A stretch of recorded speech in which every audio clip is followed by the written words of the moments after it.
And it's time once again for another episode of the CVC Home Service Success Network. It's brought to you by CVC Success Group. And our mission, our reason for doing this is to share ideas, to share processes, to come up with solutions for business owners and managers in the home service industries. And today, one of our members is teaching a class today to a group of CSRs. So Brandy's not going to be joining us today.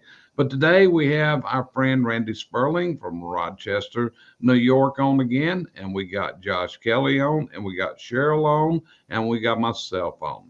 So if we look at this, what we see is every time you get some business owners together, you get some managers together. Randy, when you got these people sitting around the fire pit having this networking discussion that you have up there in the backyard, it always goes down to there's a real drought of available workers out there.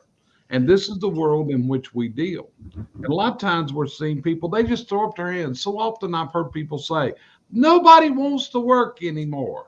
Nobody wants to. This world is just going to hell in a handbasket. But the problem is, if we're going to be in business, we got to deal with this. We got to deal with this problem. So one of the people on this call, I'm going to consider her an expert in the procurement and interviewing and assessment of prospective people. So Cheryl, let's start with you today. When I tell you that people can't find people to work for them, they're hiring C-grade players, they're scared to get rid of the people they have that aren't performing, that are really bleeding the company dry, but they'd rather have a body. In fact, many times you get requests, just find me somebody that can walk and talk and breathe. So give us an overview. What is the world of recruitment for home services industry here in August of 2023? Well, right now there's multitudes of resumes coming in, but half of them don't show up to the interview, which leads me to believe they weren't interested anyway. I'm actually right at this moment finding some good qualified people, but that's only because I think the seasons are starting to change. People are getting, and see, people change jobs a lot, but it's hard because you have to go through so many people, look through so many resumes, or put out so much advertising that you're looking for people just to find that group that works within your company. And always, it's not always what they know, it's who they are. It's the culture. Are they the culture that fits within your company? And I think Randy would agree with this. If you can't have the right culture, it's not going to work. Yeah, it's not going to work at all. And without that, that's where most of it lies right now. They're not in it. What am I trying to say? They're not in it for the betterment of the company. Not even a lot of times for the betterment of the family. They're in it for the paycheck. And so the employer is willing to take this paycheck hunting person just to have a body to fill the slot. Sometimes they turn into good employees. Rarely do they ever. Got you covered. So Randy, what about up there in Rochester, New York? What are you seeing? What are you hearing from your friends? What are you hearing that people are doing that's working to find the right people? Because we both know there are people that have conquered this, that we know. There's a lot of good people. Yeah, there's a lot. So I'm on the positive mindset all the time. There's a lot of good people out there that are either looking for work or need to be found. And I say it on every chance I can. Look outside your industry. Pull somebody across boards industry. Josh and I talked last time. Auto industry does a really good job of bringing technicians in who have some skill sets that can easily transition to what you all do and what we do. But even in these backyard fire pits, we have everything from CPAs. We have I guess she's a PA, she's not a doctor or whatever, but she's a PA. She owns her own office. They all struggle with getting this very specific licensed person in their business. And I often think that us as blue collar businesses have a better opportunity because we can employ white and blue collar people and just set them on the right path. I think sometimes my friends who are attorneys, they can't hire somebody. That's a real difficult conversation. But it's not just us that are looking for people. That's it. It's everywhere. Every time you go to a restaurant, it's really amazing. I go to restaurants when I'm traveling, and many times there's no tables available, but there's actually tables in the restaurant. But the problem is because they have a shortage of people to prep in the kitchen or a shortage of servers, they just can't handle what's getting done. It's like last night, I went to dinner at a nationally known restaurant last night. And usually when I go into a restaurant, Cheryl and I usually eat at the bar. Not that we're drinking, it's just where we go. And if I'm going by myself, it's a lot easier to just walk in and grab a bar stool. And what I saw last night was one of the most, excuse my French, one of the most inefficient, ineffective bartenders I'd ever seen in my life that took the order. But everything came out in the wrong order. There was no silverware. It took me like 5 minutes of saying, hey, can I have some silverware? And here come the main course. It's like, sweetie, the salad never made it yet. And then about halfway through, where's the bread? Now, this is a restaurant that we go to quite often, Cheryl. It was a Carrabba's. And usually when you go into a Carrabba's, there's an order that the things happen. They bring out bread. They bring out your salad. They bring out your main course after that point. But it was a matter of this person was totally ineffective. But I know that restaurant is probably hurting for people. So they're having to put up with what I'm going to call is a second-rate employee there. So C-class. That's what we call it, C-class. Yeah, it's a C-class employee. So it's a problem. Josh, you've been running a retail and a service business that's been your family for a number of years. And you've gone through this challenge in both your office and your field staff. What do you see up there in the DC market area? What's happening in Maryland? Because Josh is located a little bit east of Washington, DC. So one of the things in Josh's area is there's a lot of government workers. I mean, a lot.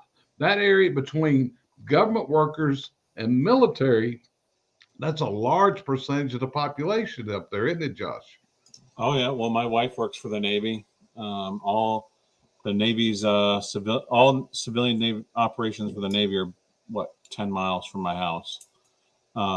So that's a very big base here. Not to mention there's Andrews Air Force Base, Bowling Air Force Base, where they have DIA. So they have all these big 3-letter agencies not far from us.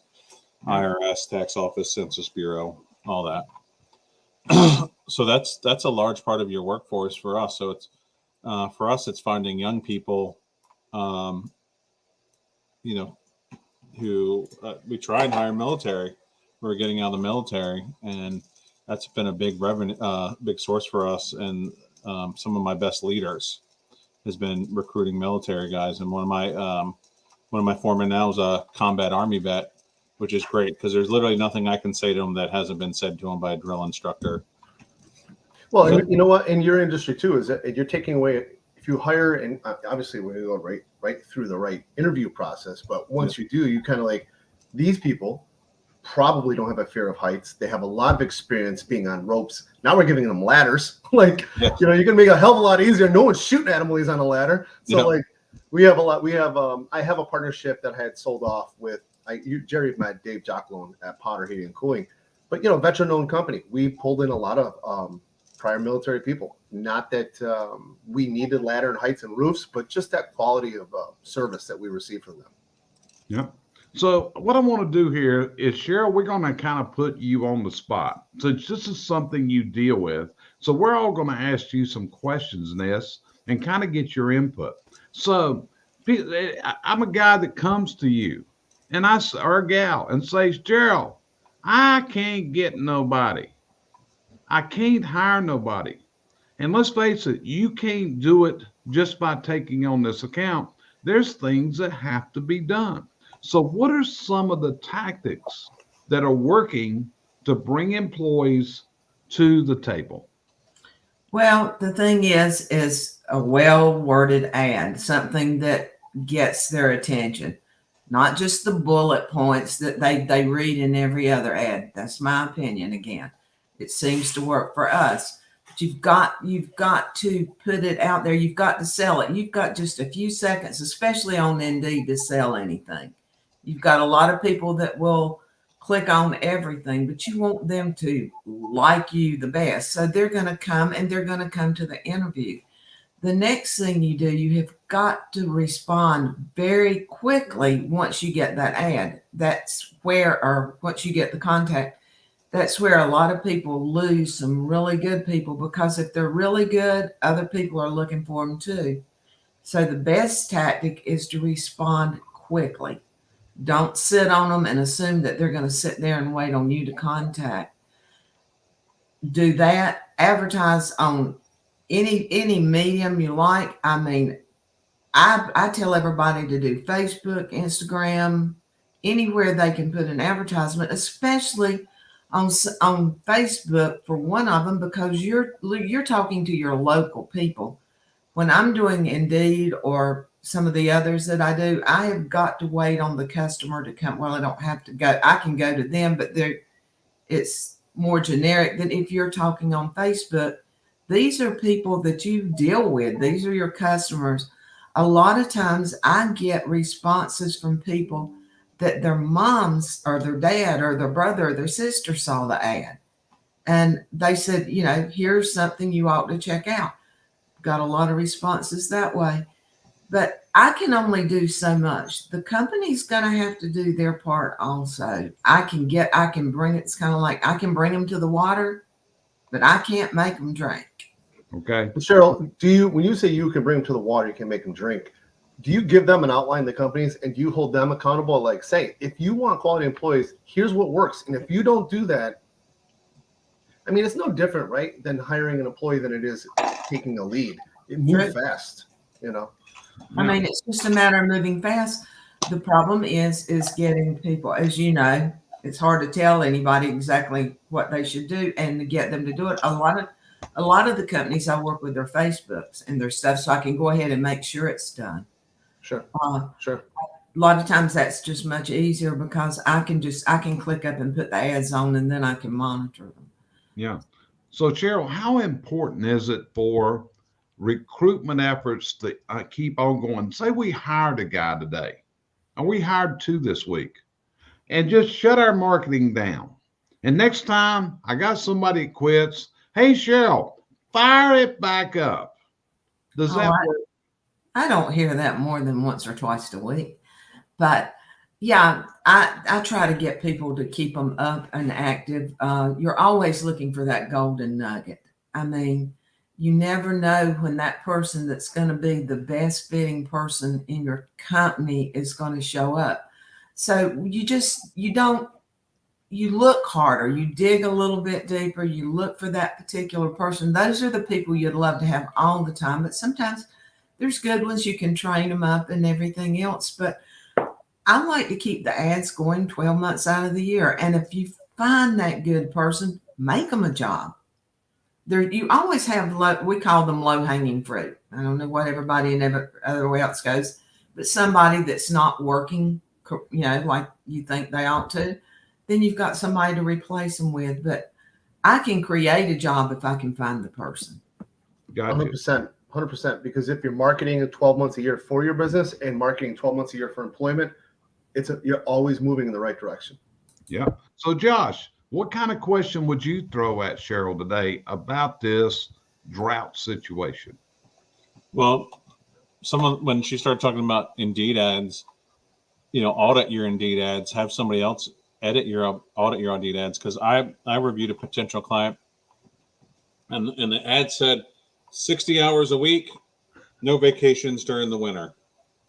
And I'm sitting there going, well, I'm out because I've got two young kids.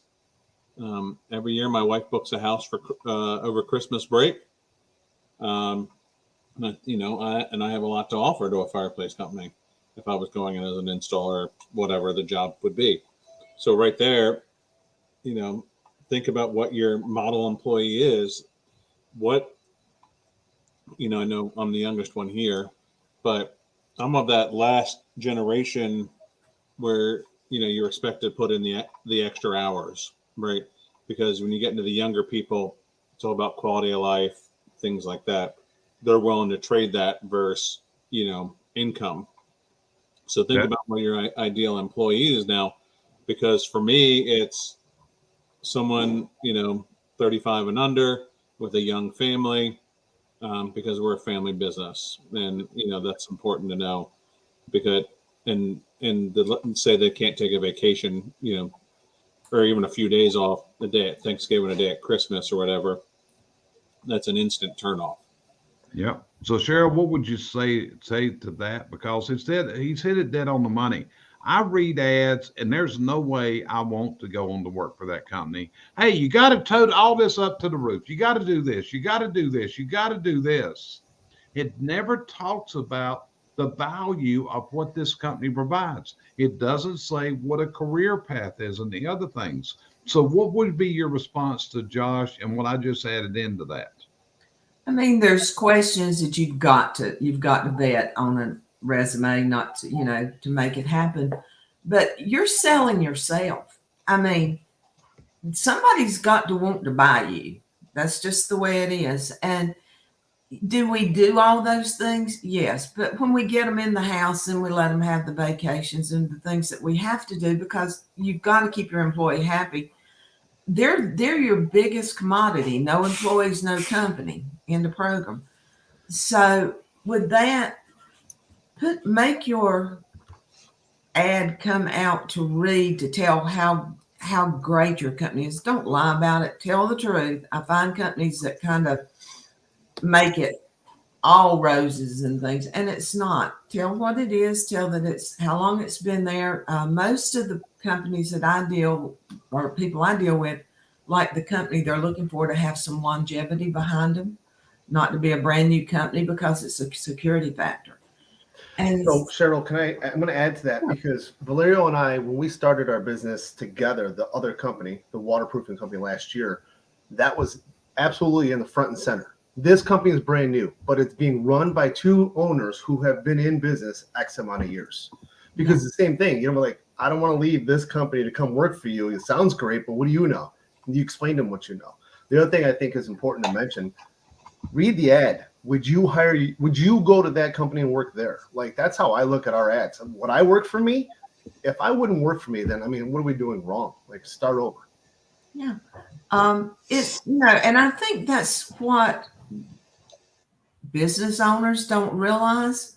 They have this list of things they want.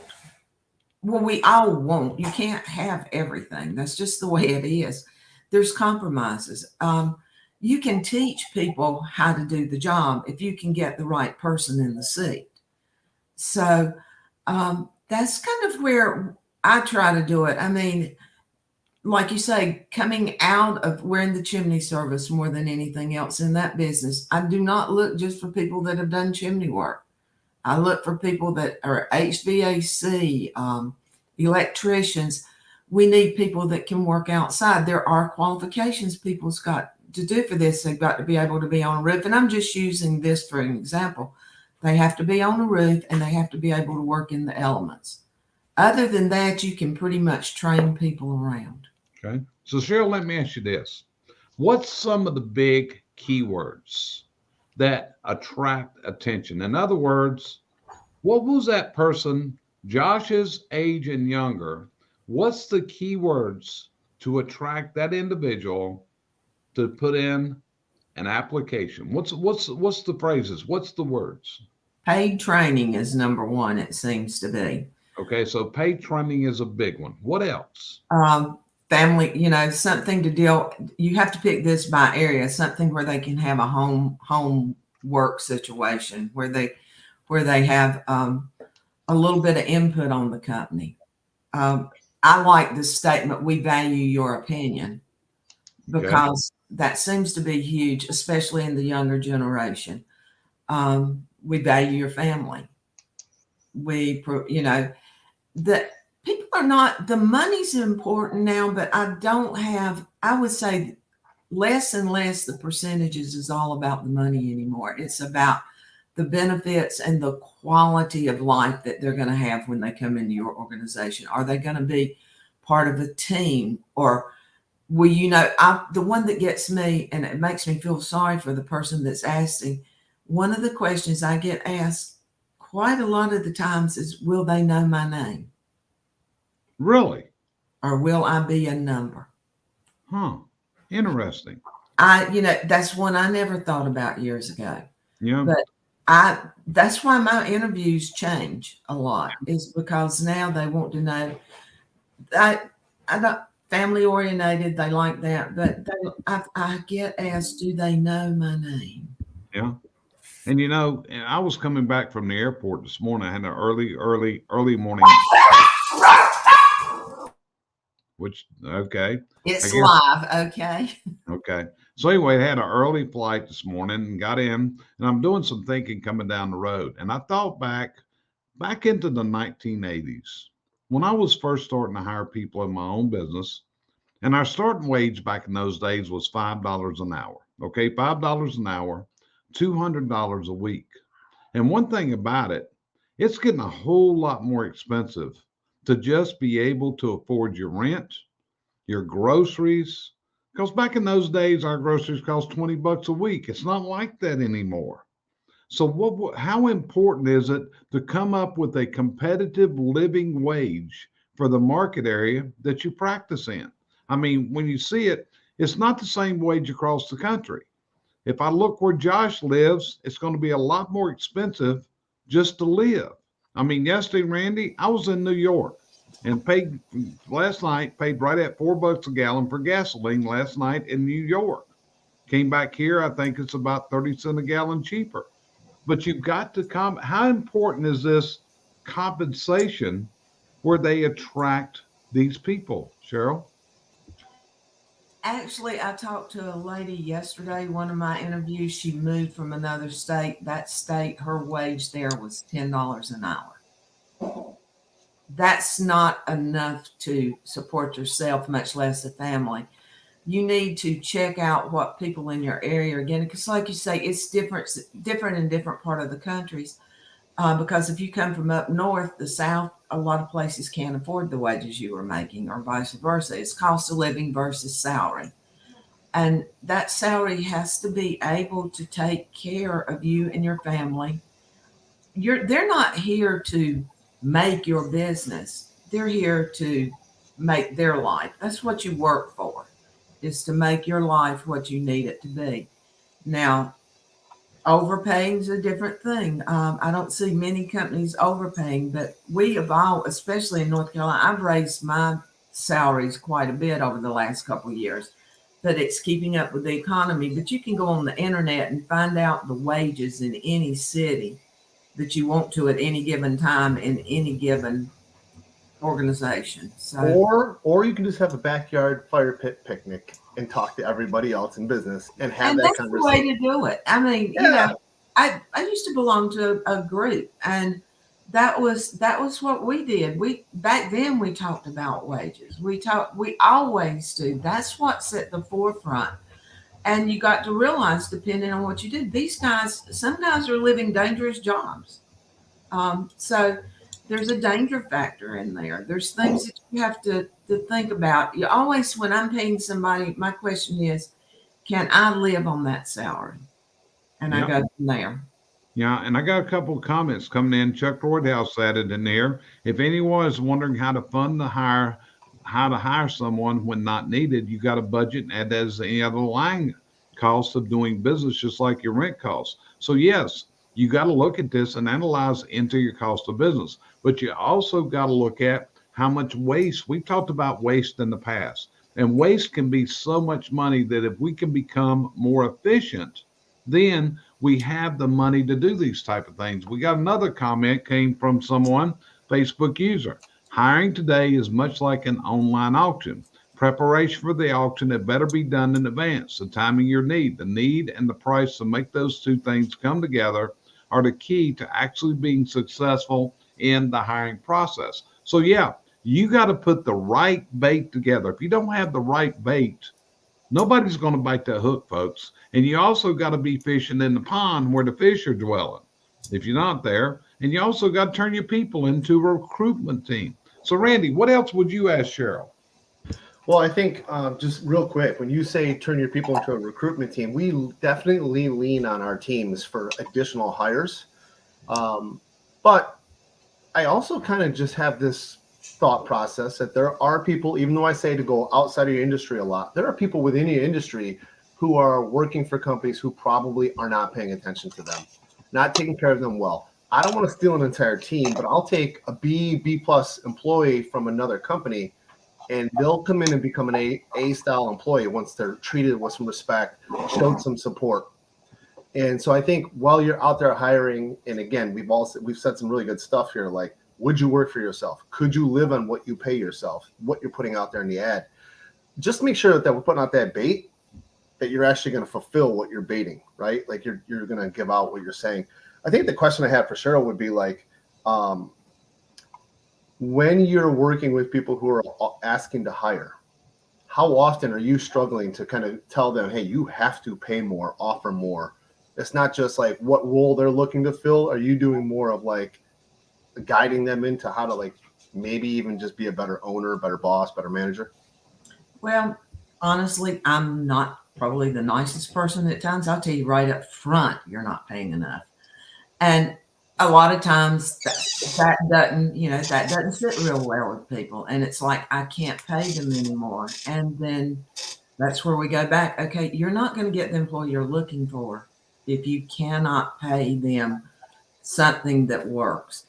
I mean, you don't have to pay them if your salary base is based on, I'm pulling numbers at 17 and they ask for 30. You can't do that because you can't bring your other staff up to that. But on the other hand, don't give them 10 either. I have a couple that are starting way too low, and I know it's their training period. But somewhere, that's why they're starting with the lesser grade of employees a lot of times. It's because they're starting them too low. It's like, well, we're going to move them really fast. Move them slower, but start them better. Yeah. But again, after you hire them, if they don't work, don't sit around and keep them there forever either. Don't let them take away from the company things that you could pay that A employee. Right. And even after you've hired them, you got to onboard them. You got to train them. You got to have the systems in place for them to follow. These are all part of the equation to make this work. So, Josh, what about you? You got a final question you'd like to ask Cheryl today? I'm going to go back to the regional pay. I had a conversation with a friend this morning. He says, well, what's minimum wage for you? I said, 13 and a quarter. I was just thinking what that is for everybody. Yeah. It's 13 and a quarter, 15 for different counties, but it's 13 and a quarter in Maryland. It's 7 and a quarter where he lives. What? And he was grappling with what to pay, someone today. And his wife's like, just go ahead and pay the guy. Yeah. You need the help. And he's like, so let me ask you this, Josh. Are his service costs, I don't know, my hands are all in the air, I apologize. Are his service fees relative to the $7 an hour type people? No. I don't think so. Then he's got room to pay. So he's got service fees relative to like what somebody else is paying 13. He just needs to tighten up his side. And I know Jerry wants to talk about like trim and waste, but in the very beginning, we have to pay people, pay for marketing, and put it together. Right. For good people. And the other thing I was going to say is like this one client, you go into their stores and the employees have very low energy. And I look at their Indeed ads and I'm like, okay, well, where's their pay scale? I mean, they're advertising minimum wage jobs, starting pay, $13.25 an hour. You walk out the door to the store, you look to the right, there's a Panda Express, plain view, starting pay, $18 an hour. Exactly right, Josh. And this was exactly what I was getting ready to say. All of your people buy gas, and they probably go to a convenience store. I mean, Randy, I don't know. Have you got Stewart shops up there in Rochester? Because I see them in a lot of other parts of New York. We catch them as we get close to Vermont. We see them on the way up there. Well, Stewart Shops is one of my favorite convenience stores. They got great ice cream. They got good coffee. It's a real, and I found a little bit about it. We used to be a milk distributor and this kind of stuff. But anyway, everybody knows he just got $20 for saying that. But go ahead. Yeah. But every Stewart shop that I've been in, and I've been in 5 different ones this trip in both Vermont and in New York, there was a sign when you came in the door, $18 an hour. I see that $18 an hour figure at Taco Bell. I see it at Hardee's. I see all this. So if somebody's coming in to apply for you and you're not meeting what a guy can make working in a stinking convenience store, making change, how you going to get them to climb ladders and do all the physical work that we have to do in home services? And you learn gotta a trade. I was going to say, you got to package it up with what Josh, we talked about on the side over here, that work-life balance. So you've got to say, okay, you may be able to make $18 at Taco Bell, but you're not going to work holidays here. You're not going to work Sunday evenings here. Like, you're going to get paid time off, and we're going to respect that vacation time. So we may not be paying a lot more than one of those opportunities, but we offer a better quality of work than that opportunity. So I think I just want to make sure that anybody else is listening isn't like, okay, we just got to pay 20, 22, 23, 24. It doesn't have to become an auction like that. You can slow down and say, if that's 18, I'm 18, and here's why we're better. That's okay. I have a friend, and his top guy, his top earner, his biggest concern is being able to coach his son's football team. Okay. And is one of the biggest earners in the company. Yeah. So Randy, you got any final questions there for Cheryl? No final questions for Cheryl. I think this conversation is a very, very hot topic for a lot of small businesses. And again, not just blue collar, white collar, my friends in professional industries as well, not just professional like us. But yeah. So Cheryl, I'm gonna come back to you. What would be Cheryl's final words of wisdom today on this matter of the drought of workers for the blue collar home services industries, which this drought goes everywhere. It's doctors, it's chiropractors, it's retail stores, it's everywhere. So what would be your final words of advice, Cheryl? One statement before that. If you're going to pay minimum wage, they're going to work minimum time. They'll quit way before it stops. But my final words is, number one, will they work for you? Will you be there when they need you?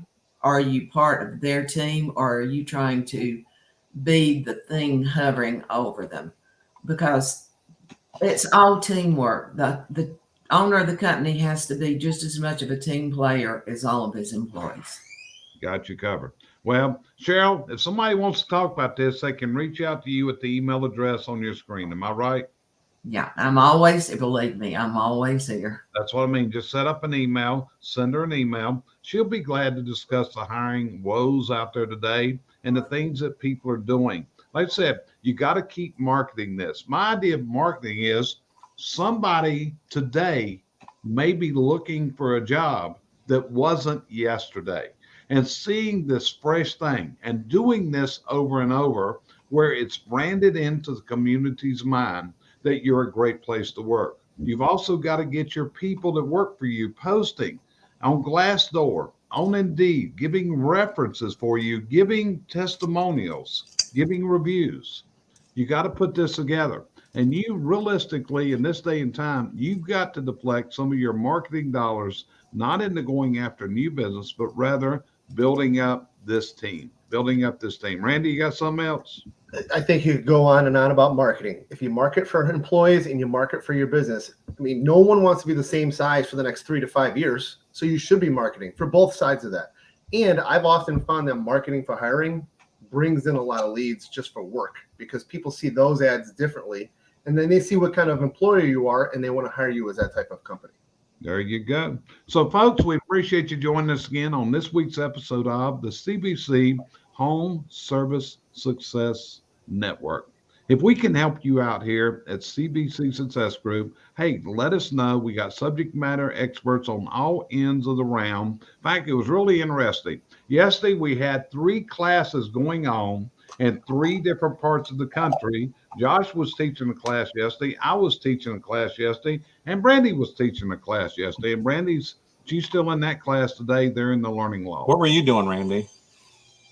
No, I said Brandy. Yeah, Randy. No, what was I doing? First of all, I didn't even know today was Friday till 10 minutes before I got the reminder. So, like, my schedule was a little easy. I don't even know what I was doing yesterday. So anyway, appreciate you joining us. Let us know how we can help you make your business dreams into your business realities. Join us next week, same time, same channel. We'll see you then.